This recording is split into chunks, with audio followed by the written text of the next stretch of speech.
Brought to you by Charity Mobile, the phone company that supports life and family. 5% of your monthly plan price goes to your favorite charity. Buy the way you believe at CharityMobile.com and use promo code TRADITION. If the recent health troubles of Pope Francis and the aftermath of everything and the ongoing debate about everything has revealed a truth for the Vatican and for the Catholic world at large, it's that Pope Francis is not as popular as people make him out to be, especially among the clergy.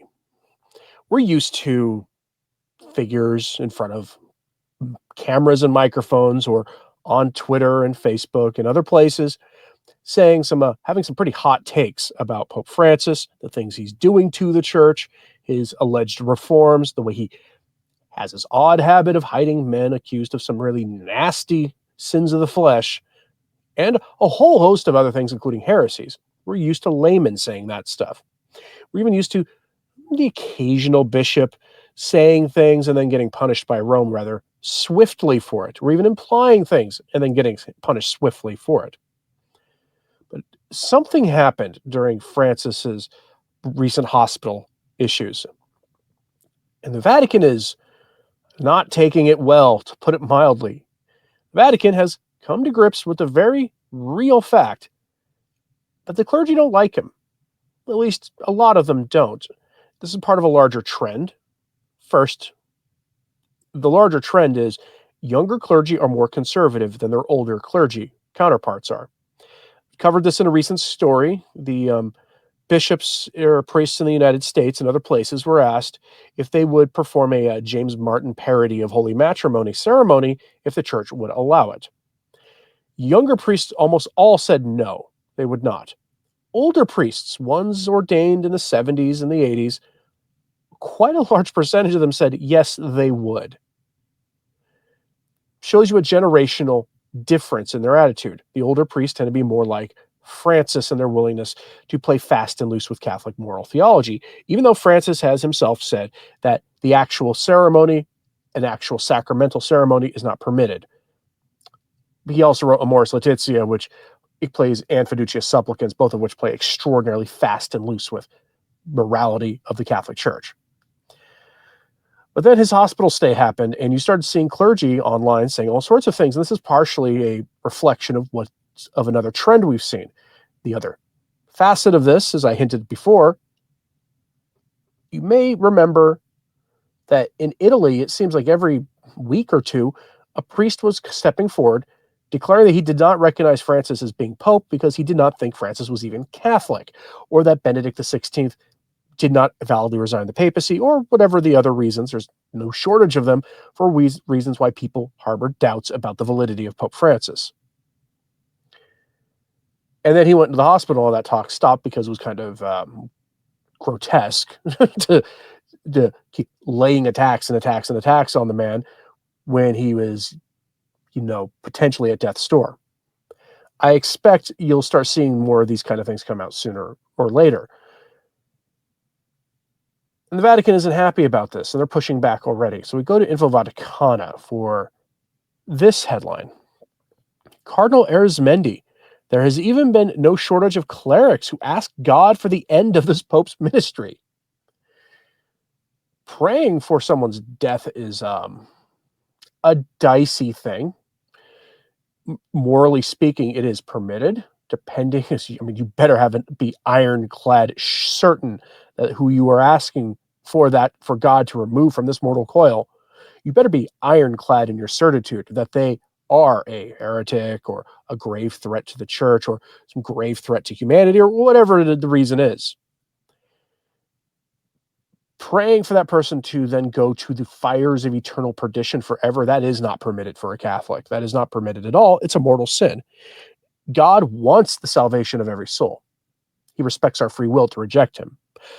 We are to pray for every person who still breathes that they may be saved by receiving special graces that will soften their hardened heart, basically.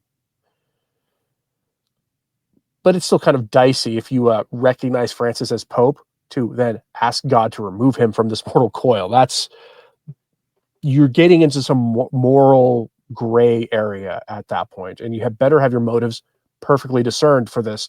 Otherwise, you could find yourself in very serious moral hot water. The Vatican isn't happy about this, to say the least, and Cardinal Arizmendi is not exactly known as being one of the more hardline traditional bishops by any stretch of the imagination. Here's what he had to say, quote, "In a recent article published in Exaudi, the Mexican cardinal confesses that Pope Francis's health, quote, has deteriorated, and although he is not wanted, the, quote, danger of death is not excluded, as his doctors have said. In this sense, Arizmendi points out that when his death comes, which he hopes will not be soon, quote, the church continues because it is not the work of one person, but of God. As an aside, the church will continue after Francis. That's a given." Cardinal Philippe Arizmendi then gets into trouble by airing his dirty laundry at this delicate moment. "For some time now, there has been no shortage of clerics who ask God to end the ministry of this pope," says the cardinal. Arizmendi outlines the criticisms that the Pope has received over the years. Some have not recognized him as the legitimate successor of Peter. Others are not satisfied with his doctrinal and pastoral insistence, as if he had departed from tradition. They criticize the social dimension of his teaching, as if it should be reduced to praying and preaching a gospel without any impact on the life and situations that humanity is experiencing.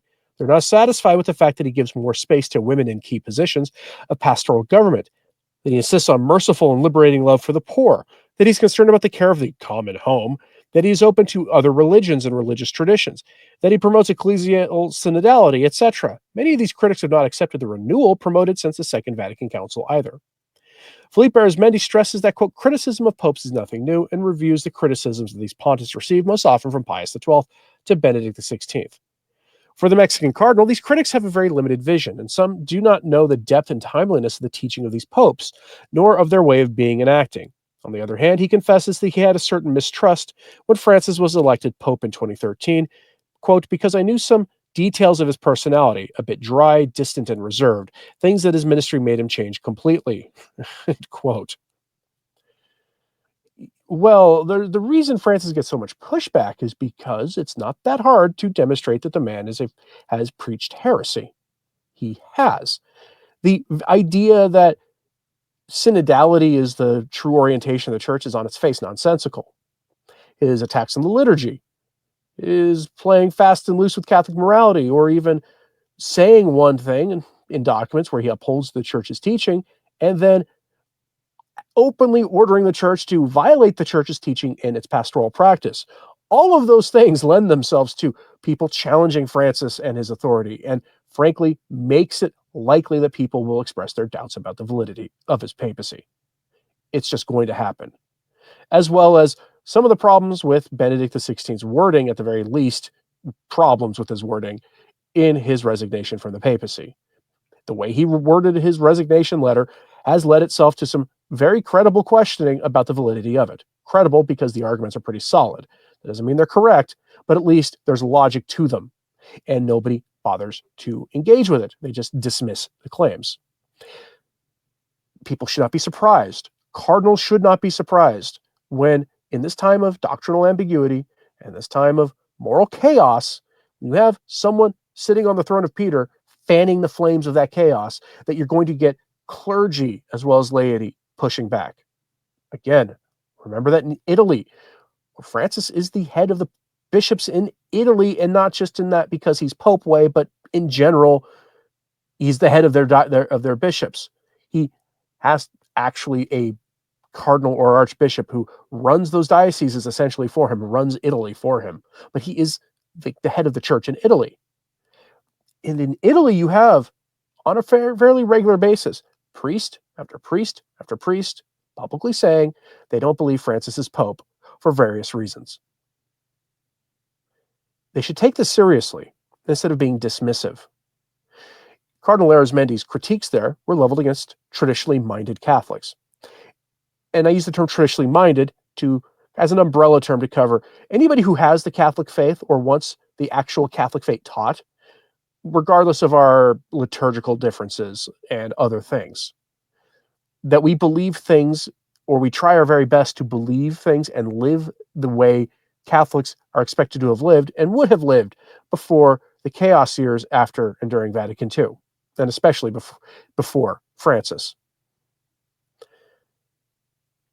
The lack of recognition on the part of those like Cardinal Arismendi shows that they do not understand where it is his critics are coming from.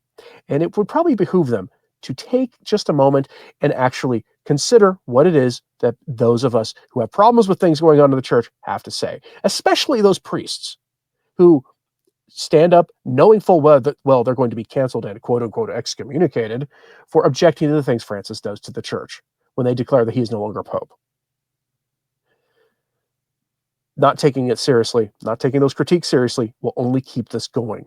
If you want to quash this, maybe address the problems directly.